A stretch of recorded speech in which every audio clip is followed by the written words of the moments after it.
Vamos entonces ¿cómo se llama? A salir. Ya estoy yo como la funcionaria aquella, ¿verdad? A uno se le van sus errores también. Bueno, miren, vamos a continuar con lo que estábamos viendo el último día, ¿verdad? Porque, miren, prácticamente esta es nuestra última clase de filosofía y no es que hayamos terminado el programa, sino lo que pasa es de que, pues ya el calendario no permite continuar con más desarrollo de puntos, ¿verdad?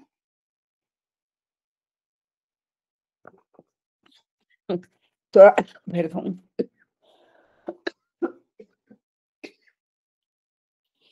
todavía quería ponerles un video, ¿verdad?, acerca de lo que era el neoconstitucionalismo, pero ya no da tiempo, no da tiempo, y no quiero atiborrarlos de temas, ¿verdad? Claro, por supuesto, nos faltaron 2 unidades grandes, o 3 creo yo, no, 2 unidades grandes, pero realmente este semestre estuvo muy, pero muy corto. Prácticamente solo fueron clases en el mes de febrero y marzo. Ya en abril no hubo, y estas poquitas de mayo, ¿verdad? Pero bueno, espero que algo hayan captado. Así es de que vamos entonces a ver la presentación. Yo creo que con ustedes vimos la presentación de la hermenéutica, ¿verdad? ¿Se recuerdan?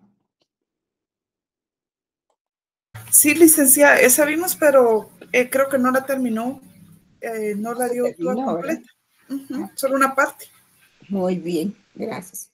Entonces vamos a verla de nuevo y solo a eso nos vamos a dedicar,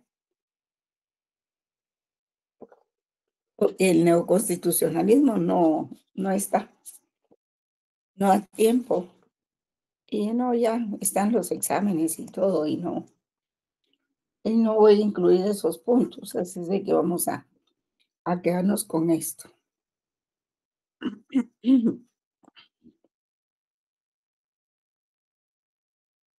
Esta es otra presentación, más colorida, ¿verdad? Pensé que aquella era muy escasa. Y es basada, pues, en el mismo libro del doctor Sierra, ¿verdad? Pero no sé qué pasó aquí.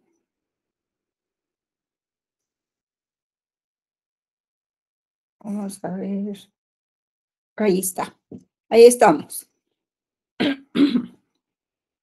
Esta es más, mejor elaborada.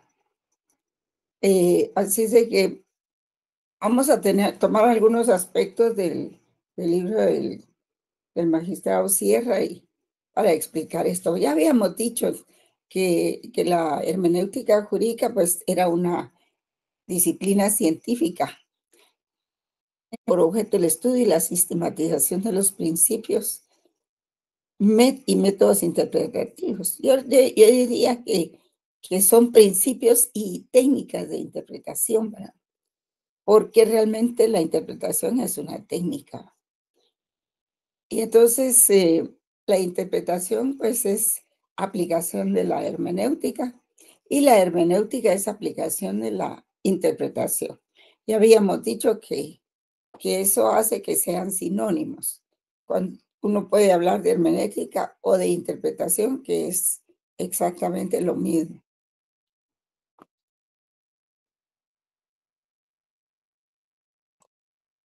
Entonces, tenemos aquí que interpretación así, lisa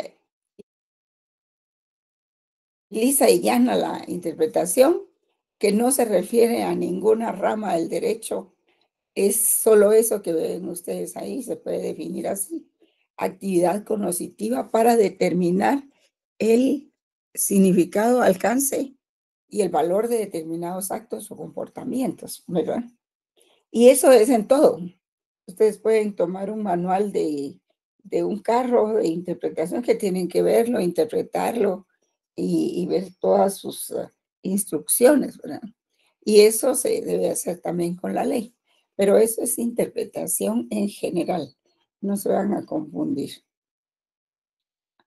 Ahora bien, si nosotros hablamos ya de la ley, interpretar la ley, entonces estamos hablando de interpretación jurídica, ¿verdad? Y pues en este caso no, de lo que se trata es precisamente de encontrarle sentido a la ley, ¿verdad? Y porque la interpretación de la ley es el proceso interpretativo que consiste en establecer algún sentido a las normas jurídicas, ¿verdad? Que forman el derecho legislado. Y se trata, por supuesto, de un tipo de interpretación jurídica. Esta interpretación generalmente es realizada por los jueces, ¿verdad? Cuando van a resolver un caso, pues ellos deciden en un caso de acuerdo con la legislación aplicable al mismo. Por ejemplo, ustedes han oído sobre la tipificación del delito, pues el Ministerio Público viene y, por ejemplo, en el caso de los 48 cantones, los, les atribuyó 3 delitos así muy pesados, ¿verdad? Por decir así.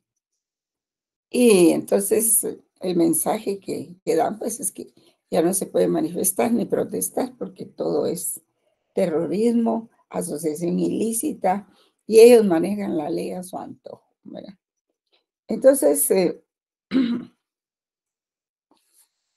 la interpretación jurídica o del derecho es una actividad que consiste en establecer el significado o alcance de las normas jurídicas y de los demás estándares que es posible encontrar en todo el ordenamiento jurídico y que no son normas precisamente, ¿verdad? Como por ejemplo los principios. Cuando nosotros estamos analizando los principios de una ley, esas no son normas, son principios.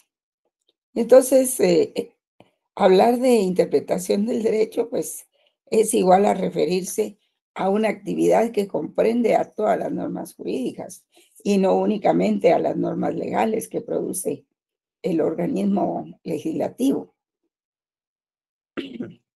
Y de ahí que la interpretación de la ley, pues, es conocida como interpretación jurídica, ¿verdad?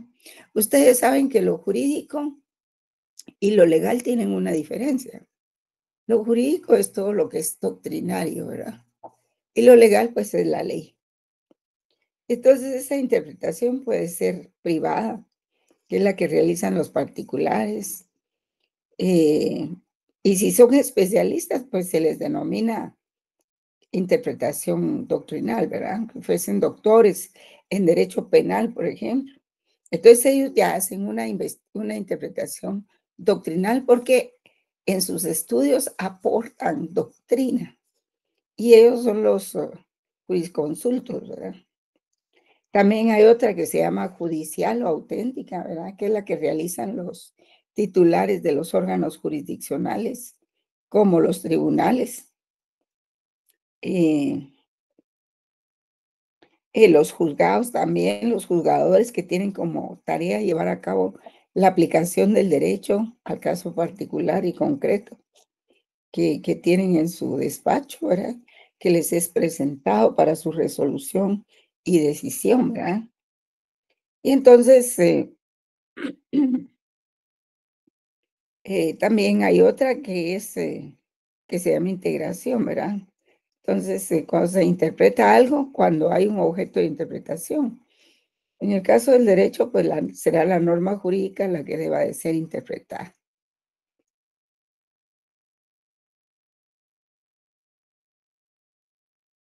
Bueno, hay mucho que decir, ¿verdad? Ahí ustedes pueden ver la filmina, lo que dice, ¿verdad? Entonces dice que los racionalistas consideraban que la interpretación de la ley era algo superfluo, porque los códigos eran suficientemente claros y precisos. Y esa época se denominó el culto a la ley, al texto de la ley. Y ya como ustedes saben, ya lo explicamos la vez pasada, surge la escuela del exégesis y la escuela del derecho libre.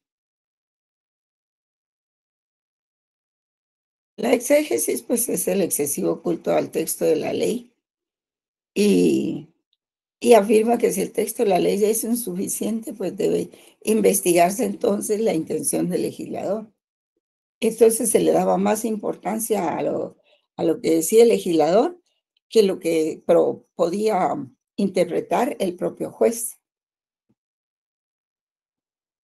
Entonces aquí se dan unas instrucciones, ¿verdad? Cuando el texto de la ley es expreso y claro, debe aplicarse el texto sin investigación. Cuando la ley contiene un texto oscuro o dudoso, debe acudirse a la interpretación legal y lógica, ¿verdad?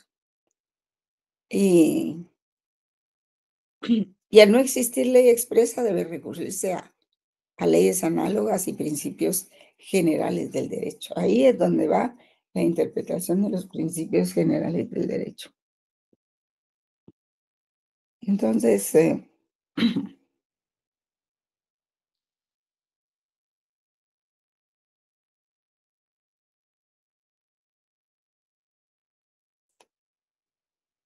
pues ya ven ustedes, aquí la Escuela del Derecho Libre, perdón, la Escuela de la Exégesis, que fue un método de interpretación, pues rendía culto a la ley y era cerrado, ¿no? En cambio, aquí surge en oposición la Escuela del Derecho Libre de los alemanes, que consideraba que la interpretación jurídica tiene carácter creativo y le da más discrecionalidad al intérprete y al juez, ¿verdad? Porque sí encuentra que existen lagunas en la ley. Entonces podemos, miren, interpretación jurídica tiene el problema de lo mismo que padece el concepto de, ¿verdad? Tiene muchos significados, demasiados significados, muchas definiciones. Pero bueno, aquí tenemos una, ¿verdad? Es aquella actividad intelectual subjetiva tendente a desentrañar o encontrar el sentido, significado, contenido o mandato de la norma. Es precisar qué sentido tiene la norma, el deber que impone, qué derecho se otorga, qué se permite, qué conducta se prohíbe y también la sanción, cómo es que se castiga esa conducta. Entonces, esta interpretación jurídica es aplicable a todo el derecho, ¿verdad? Y sus diferentes ramas. ¿Y por qué? Porque todo cuerpo normativo tiene su lugar y su espacio dentro del ordenamiento jurídico. Algunas normas son de carácter que están en la cúspide, serán de carácter constitucional y las otras serán de carácter ordinario y las siguientes serán de carácter reglamentario y las otras también serán de carácter individual. Por ejemplo, lo que se dispone en una pequeña resolución, ¿verdad? O en una resolución. Entonces, todo cuerpo normativo es parte de un sistema jurídico. Y la cuestión es encontrar cuál es la ubicación de esa disposición que nos resuelve el caso, ¿verdad? Y por eso dice, dicho sistema lo preside la Constitución, que es la causa eficiente del problema, del sistema, perdón.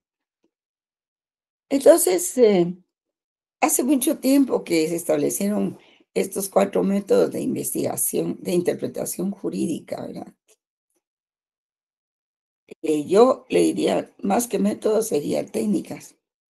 Por ejemplo, la primera sería gramatical o literal, segundo, conceptual o lógico, el tercero, sistemático y el cuarto, histórico o causal teleológico. El gramatical, pues, es el sentido o literal, ¿verdad? También se dice así. Es el sentido literal de las palabras del legislador de la norma. Se dice que cuando el tenor literal de la norma es claro, no es necesario consultar su espíritu, ¿verdad? Como lo dice la ley del orden. Y pues,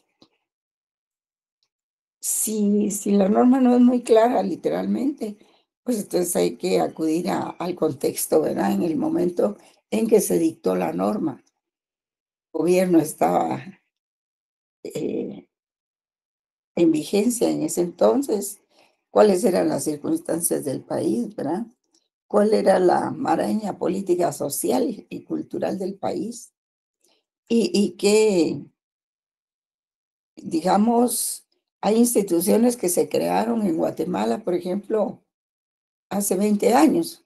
Por ejemplo, el Ministerio Público y la Procuraduría General de la Nación. Hace más o menos unos 20 o 25 años, estas dos instituciones eran una sola, ¿verdad?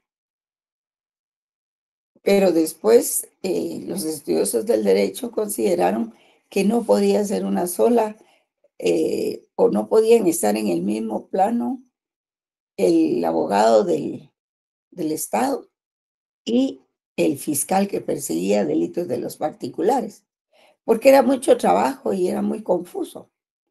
De manera pues que entonces decidieron separarlos.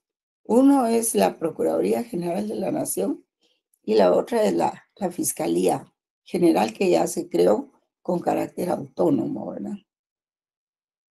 Entonces, si una norma se emitió en aquel tiempo, hace 20, 25 años, y está vigente todavía, imagínense ustedes que hay que analizar ese contexto en que se dictó esa norma. Incluso las firmas, ¿verdad? Las firmas, ¿quién firmaba en ese entonces? Dada la estructura que tenía el Ministerio Público y la Procuraduría, ¿verdad?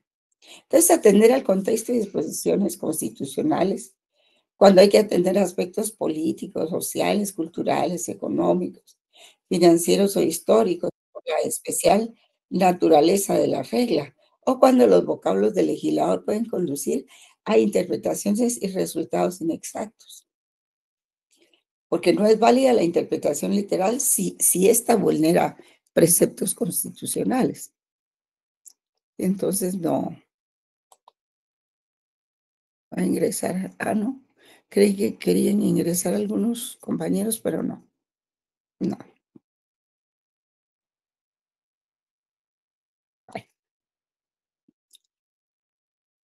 Entonces, ese es el método gramatical o literal, ¿verdad? Aunque digamos que cuando uno dice gramatical, ese concepto es mucho más amplio y complejo que literal. Pero bueno, entonces el método conceptual o lógico es otro. Y esta modalidad de la hermenéutica significa que la hermenéutica no repara en el tenor literal de la ley, que le es insuficiente la interpretación literal, sino que busca cuál es el mandato, cuál era o es la imperatividad de la norma, hasta cuáles son sus alcances de obligatoriedad, ¿verdad? ¿Qué bien jurídico es el tutelado? Y eso es muy importante. Interesa determinar qué conceptos o ideas generales trata de reflejar la norma. Y cuando el legislador elabora leyes con vocablos equivocados entre conceptos y palabras, pues hay que buscar en los conceptos qué fue lo que el legislador quiso reflejar en la ley, lenguaje técnico.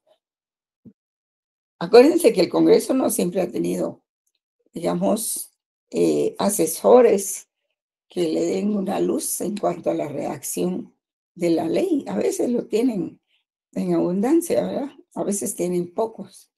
Y entonces no miran todas las leyes que van a aprobar.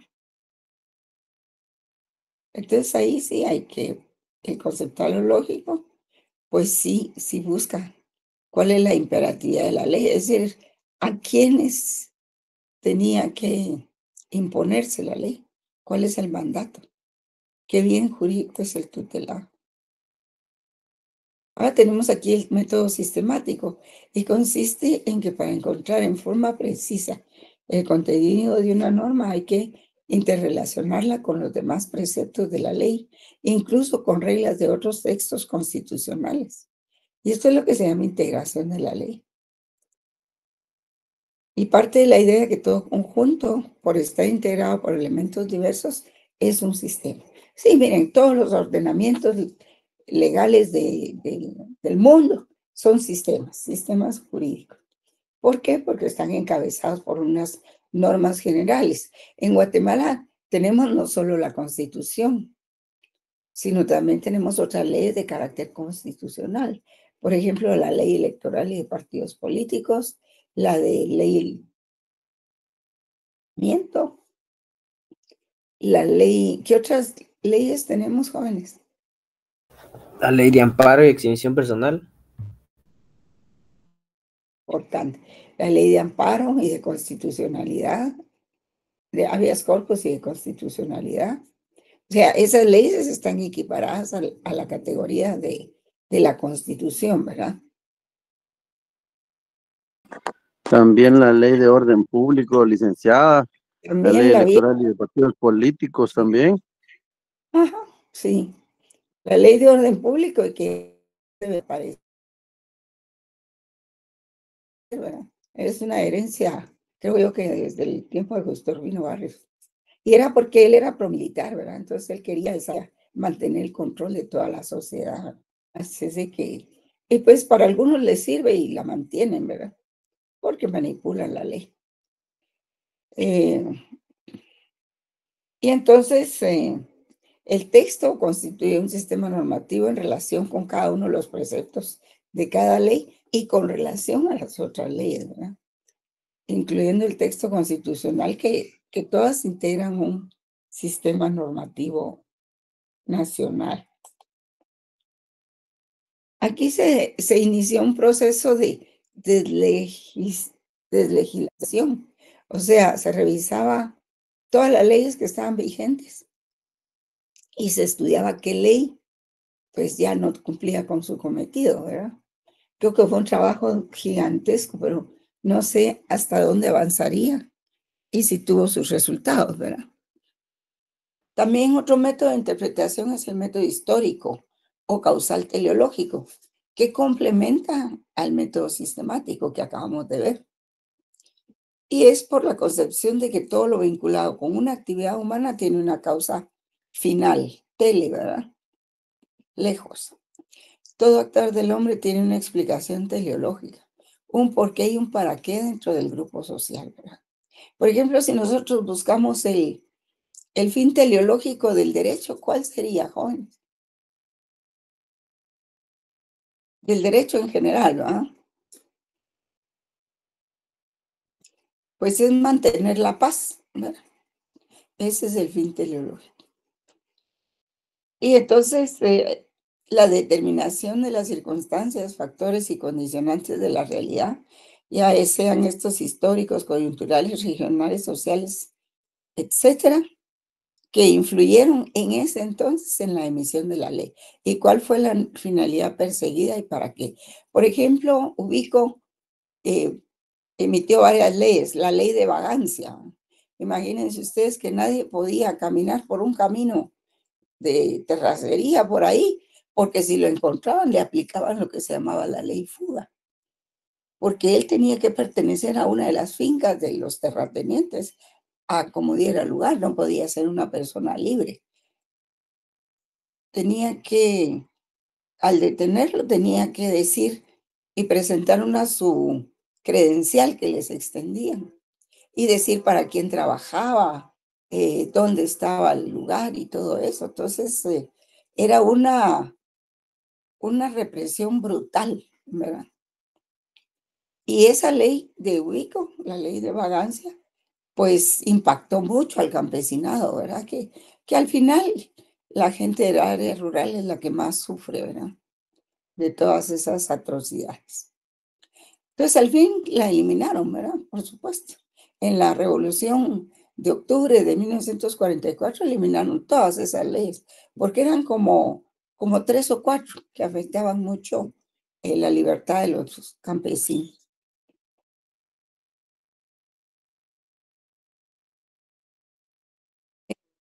Entonces tenemos la ley del organismo judicial, ¿verdad? Que ahí pueden ver ustedes que es un conjunto de normas generales de aplicación, interpretación e integración del ordenamiento guatemalteco, jurídico guatemalteco.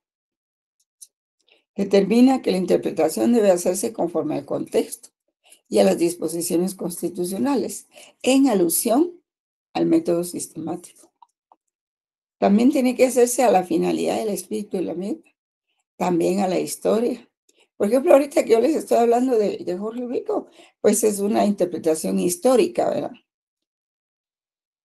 También la interpretación sistemática respecto al uso sistemática, el uso del método histórico o causal teleológico.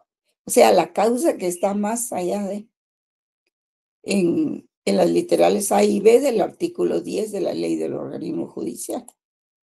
Aquí no le escribí del artículo 10, o se lo borré, no sé. Entonces llegamos a la interpretación constitucional, que esta actividad tendente a establecer el sentido, extensión, significado, alcance de las disposiciones generales efectuadas por el Tribunal Constitucional u órgano afín. Y esta posición provoca mucha generalización y poca interpretación, que no es necesariamente constitucional. Quedaría excluida la realizada por estudiosos, juristas y otros órganos. El problema es que quien llega a la Corte de Constitucionalidad no necesariamente es experto jurista en materia constitucional, ¿verdad?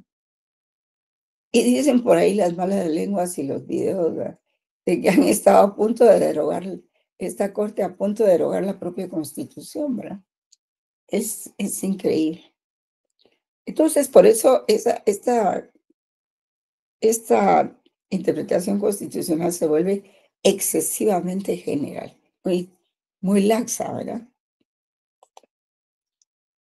Y bueno, la interpretación tiene dos ámbitos de acción.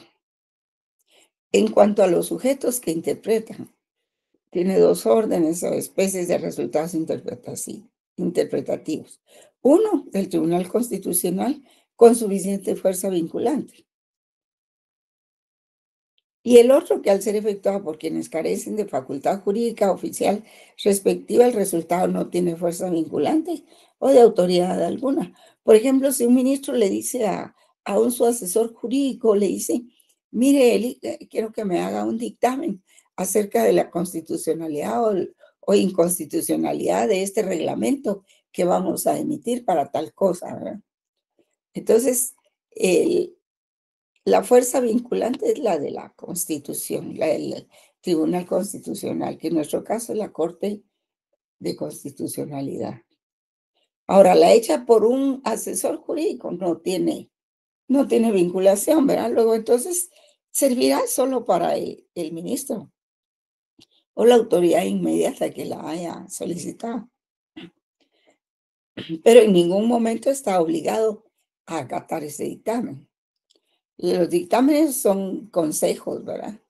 Consideraciones, pero solo eso.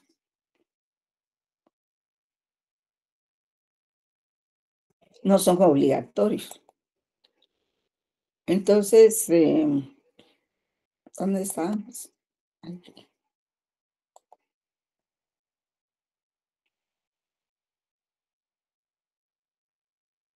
Ahí pueden leer ustedes, esto no se los voy a leer porque...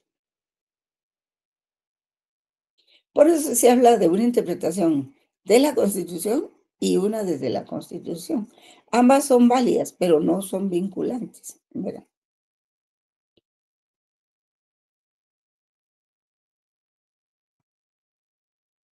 En el caso de Guatemala, pues existen algunas leyes que sin formar el texto constitucional fueron emitidas también por la Asamblea Nacional Constituyente. Y aquí las tenemos, las acabamos de mencionar, ¿verdad?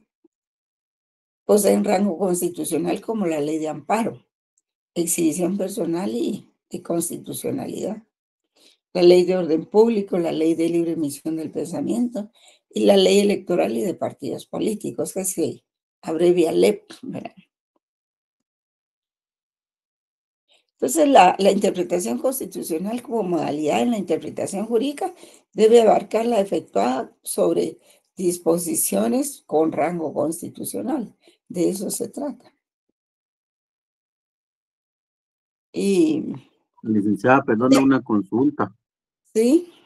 Nosotros, digamos, durante todo el estudio de lo que hemos podido aprender, se nos ha hablado que, por ejemplo, cuando una norma cuando hay pues sí, cuando hay un artículo que contradice uno de la mismo rango, digamos, de la misma ley, se le llama antinomia, ¿verdad? Y digamos que en el caso de estas leyes que usted nos acaba de hablar acá de estas 5 leyes, si entre ellas contradijeran a la Constitución, también sería ese mismo caso, serían antinomias, por Sí, ser del mismo rango sí, constitucional. a eso voy. Déjeme seguir Perdón, licenciada, gracias. con mi exposición y ya vamos a llegar a las antinomias. Pero está bien porque es bueno conocerlas, ¿verdad? Aunque me alegro que ya las dieron en otro curso. ¿En qué curso las ven? Derecho constitucional, ¿no? Sí, ha sido en varios cursos Claro. Sí, pero porque sobre todo en constitucionales donde más nos hablaron de eso, pero varios licenciados nos hablan de ese tipo de normas. Y cuando pues, es de una norma inferior a una superior, se puede pedir la inconstitucionalidad, ¿verdad? Pero cuando es del ajá. mismo rango, nos hablaron de antinomias. Sí, Cuando, gracias. digamos, una contradicción entre la Constitución, algún precepto constitucional y la ley de electoral y de partidos políticos, ¿verdad? Por ejemplo, Correcto. sí. Bueno, aquí está, mire, ya estábamos cerca. Las antinomias jurídicas llamadas reales o aparentes. Y gracias, licenciada. Perdón ahí por No, no, adelantarme. está bien, no hay problema, ningún problema. Entonces, esto es importante también, como lo señala el compañero ahí. Hay que ponerle atención, ¿verdad? Para saberlo, para conocerlo y cómo reaccionar cuando se encuentra uno con esto de las antinomias. Porque las antinomias solo se dan en leyes del mismo rango constitucional. Por ejemplo, que una disposición de la ley electoral diga una cosa y las disposiciones de la Constitución digan otra. ¿Qué se hace ahí? A mí me parece el caso ese de que las cuestiones electorales solo las debe conocer la ley electoral y de partidos políticos, ¿verdad? Y porque la Constitución así lo manda. No se dice que los jueces penales tenían que conocer la integración de partidos, la inscripción, los requisitos, todo eso corresponde al, al Tribunal Supremo Electoral. Y eso está muy claro. Pero que venga un funcionario y se salte la Constitución y se salte la ley electoral y de partidos políticos también, digamos, eso ya es lo que se llama lawfare, que es ya una tergiversación de la ley, ¿verdad? Ya no sería una antinomia, sino ya es saltarse las trancas y hacer una tergiversación de la ley. Entonces, dice aquí, el tema de las antinomias es relevante cuando se interpreta para determinar coherencia entre normas constitucionales y no constitucionales, que se les ha llamado a las reales o aparentes contradicciones de mandato entre dos o más normas positivas. Mientras una norma impone una obligación, prohíbe o permite una conducta, así se define. Mientras una impone una obligación, prohíbe o permite una conducta, otra u otras de igual, superior o inferior jerarquía ordenan lo contrario. Sí, también puede que se dé en una ley constitucional contra una ley ordinaria, pero en todo caso está también el criterio de que gana, de que hay que aplicar la ley específica, y ese es otro criterio también. Pero vamos a saber cómo se resuelven. Aquí lo vamos a ver. Las antinomias son criterios de solución y para eso tenemos el criterio axiológico. Lean bien, al jerárquico, al cronológico. Y creo que tenemos otro criterio por ahí, ¿verdad? De especialidad y de liberalidad. Entonces, el criterio axiológico señala que debe darse en caso de conflicto, ¿verdad? En dos normas debe darse preeminencia a aquella norma que contempla valores de mayor peso o jerarquía. Y entonces el juez tiene que inclinarse por eso, ¿verdad? En el caso del criterio jerárquico, pues la jerarquía de las normas jurídicas en sí manda o hace prevalecer la norma de superior rango por el principio de supremacía constitucional. Pero esto se aplica a conflictos entre normas constitucionales e infraconstitucionales, por ejemplo, las normas ordinarias. Entonces ahí tiene que prevalecer por jerarquía la Constitución o la norma constitucional. Está el criterio Licenciada, cronológico. perdón. Y en ¿Cómo?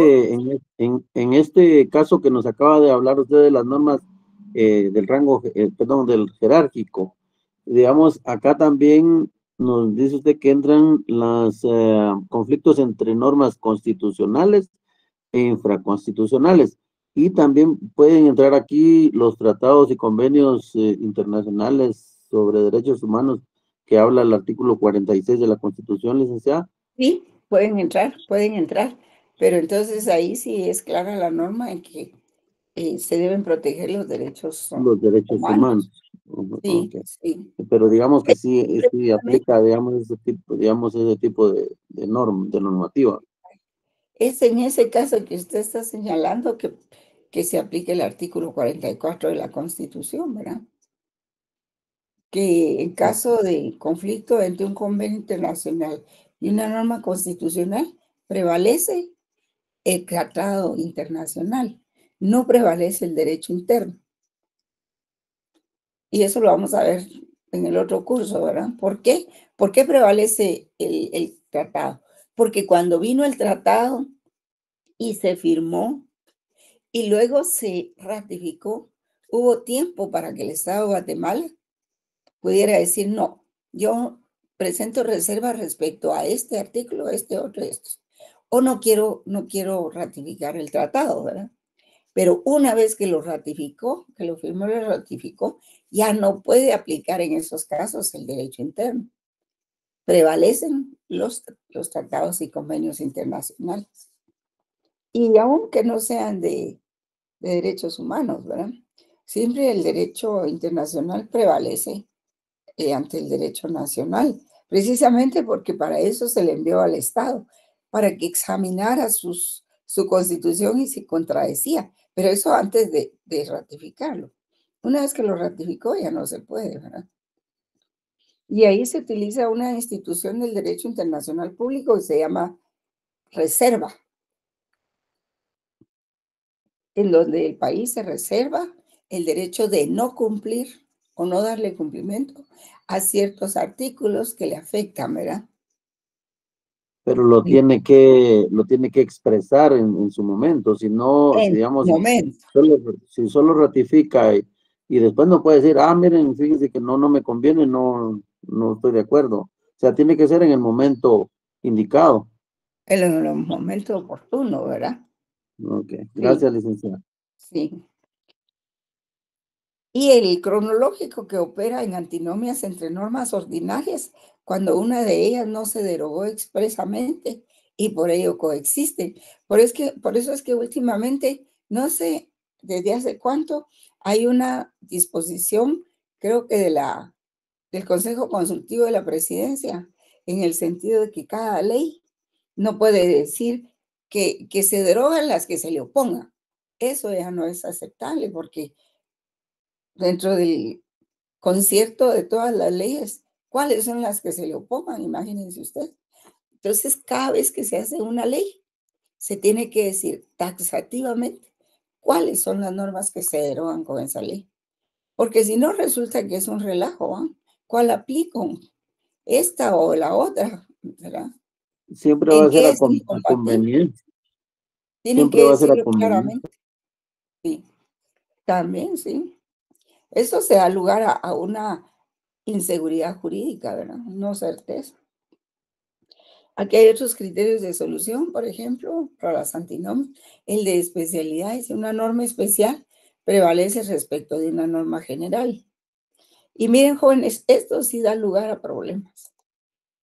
porque se da entre normas especiales de una ley y normas generales de la misma ley, pero puede ser entre normas integradas de diferentes leyes. Y esto sí es un problema. Hay que hacer una actividad cerebral intensa, histórica, cultural, para poder ver cuál es la ley especial. Y acuérdense que también por el principio de juridicidad, generalmente tiene que aplicarse la norma especial, ¿verdad? Y no la norma general.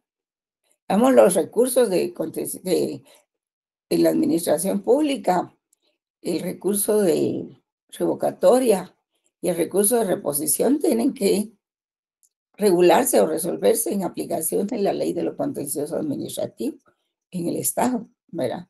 No pueden acudir a lo que dispone los recursos del Código de Trabajo, ni los recursos que dispone el Código Civil, porque entonces están resolviendo conforme a una ley ordinaria general. Y probablemente el fallo sea legal, pero no es jurídico. Perdón, no es... ¿cómo se llama ese principio que les acabo de decir? Juridicidad. No, pero no tiene juridicidad. Y entonces cuando se impugna ante el Tribunal de lo Contencioso Administrativo, el tribunal le va a dar la razón al que lo interpone, pues si no a la autoridad, porque la autoridad, y eso sucede mucho en las municipalidades, que ellos regulan, resuelven conforme a otras disposiciones y no lo hacen conforme a la disposición específica, especialmente si son cuestiones de construcción, cuestiones del UCI, cuestiones de agua, ¿verdad? O de ambiente. Ahí se da mucho eso. Y por el principio de juridicidad prevalece la norma especial. Pero también, ¿qué pasa cuando hay contradicción entre una norma constitucional y una norma ordinaria, ¿verdad? Hay que valorar todos esos aspectos, porque entonces hay que hacer una integración. Y el criterio de liberalidad. O sea, lo que les quiero decir es que no es tan fácil resolver, ¿verdad? No es aquello de que sí, ya vino, apliquemos tal criterio. No, no se puede. Y por ahí vienen muchas injusticias, ¿verdad? Muchas ilegalidades en los fallos y que se presta a lo que piensen los jueces, ¿verdad? No, uno no sabe si los jueces son sabedores del derecho y de la filosofía del derecho y no sabe si conocen los fundamentos realmente del derecho. O solo conocieron la ley, los códigos y todo lo demás no lo conocieron.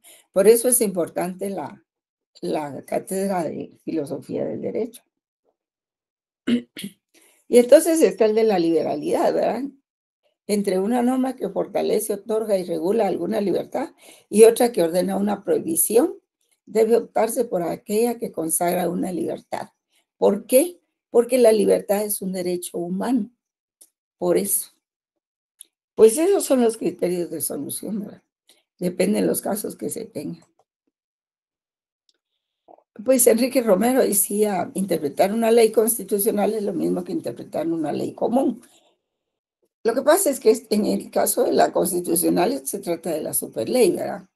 Cuya fundamentalidad es característica decisiva y esencial, es como un verdadero programa de gobierno y su elasticidad la habilita para los cambios y mutaciones que en el futuro pueda deparar en su dinámica histórica. Por ello es la más futurista, la constitucional, ¿verdad? Fíjense que alguien decía por ahí, yo no sé qué tanta exactitud tendrá, que la constitución es como una tarjeta de crédito, ¿no? Ustedes pueden tener vivienda, pueden tener trabajo, pueden tener educación, el otro, ¿verdad? ¿Cómo? Ese es el problema, ¿verdad?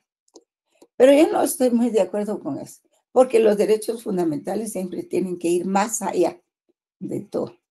Es mejor hablar en lo amplio que en lo restringido.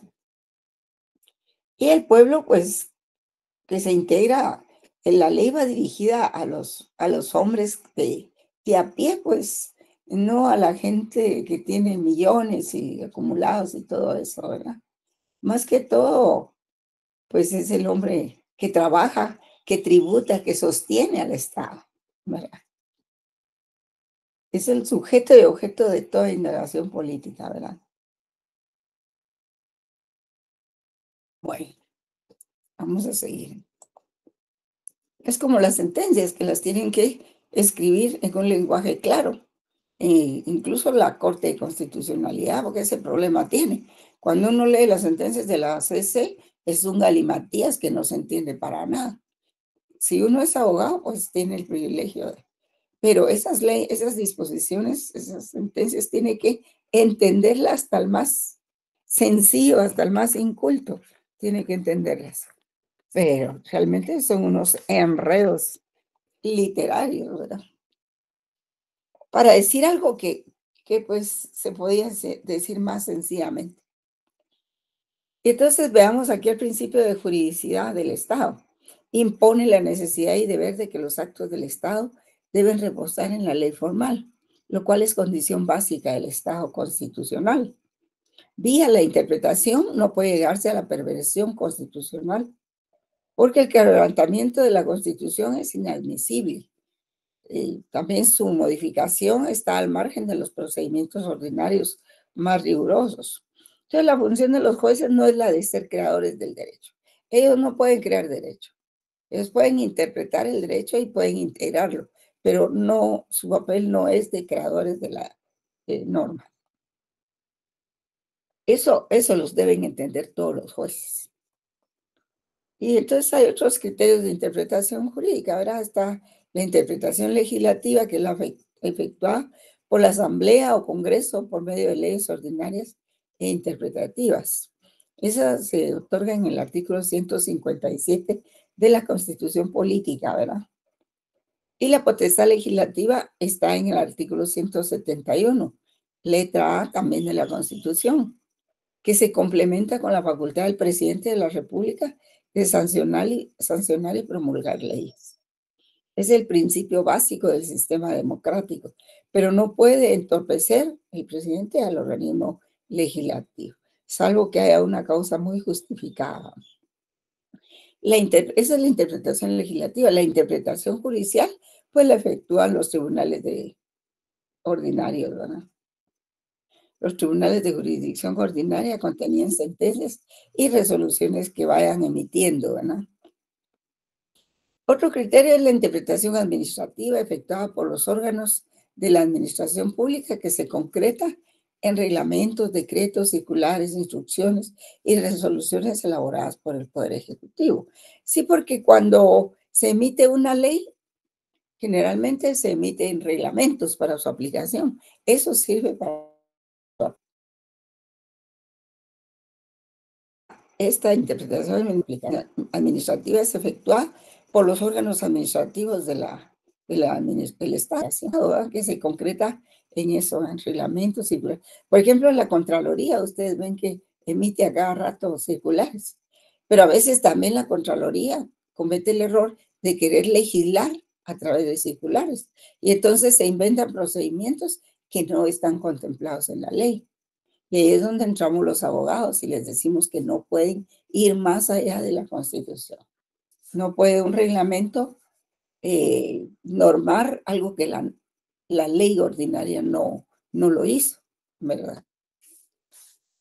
Y entonces está la interpretación jurisdiccional constitucional, que la efectúa el Tribunal Constitucional o el órgano máximo a fin que se le otorgue tal facultad. Los resultados interpretativos de ese tribunal serán prevalentes, obligatorios, vinculantes, y se mantienen aún en contra del criterio opuesto de los tres poderes del Estado. Está la interpretación científica o doctrinaria, que es la realizada por estudiosos del derecho, juristas y especialistas con afán científico, ilustrativo o de aporte al estudio de las reglas jurídicas positivas, y solo tienen carácter ilustrativo, no científico. Sí, son los dictámenes de los científicos, ¿verdad? De los expertos en la materia. Cuando se les llama a un proceso y ellos tienen que dar una opinión científica, ¿verdad? Por ejemplo, de balística o de otros aspectos que pueden influir también en un proceso tributario, no solo penal, ¿verdad? Y la interpretación contractual es la efectuada por personas jurídicas. individuales o colectivas en los actos jurídicos o cláusulas contractuales, ¿verdad? Si se firmó un contrato, pues, como dice en la ley, el contrato es ley entre las partes, ¿verdad? Y lo más importante a la hora de una duda es lo que se previó en el contrato. En cuanto a la Corte de Constitucionalidad, pues se encuentra contemplada su existencia en el artículo 268 de la Constitución Política de la República de Guatemala. Antes no teníamos Corte de Constitucionalidad. Esto surgió a partir de 1985, más o menos. ¿Quién atendía las cuestiones de la Corte de Constitucionalidad? Pues lo que pasa es que en la Corte Suprema de Justicia existía una Cámara de Amparos y de Asuntos Constitucionales. Y esa función que hace hoy la Corte de Constitucionalidad, pues la hacía antes esa Cámara de la Corte Suprema de Justicia. Entonces, el Tribunal Constitucional es el intérprete final de la Constitución, sin perder que todos los tribunales son garantes del cumplimiento constitucional. Lo que pasa es que, por ejemplo, ahorita en un amparo que planteó la Procuraduría General de la Nación, en que le niegan participación para conocer el proceso del partido ese Vamos, vino la Procuraduría y planteó un amparo. ¿Y qué pasó? La Corte se lo denegó, ¿verdad? Pero sí es la Procuraduría General de la Nación. En fin, tampoco los magistrados son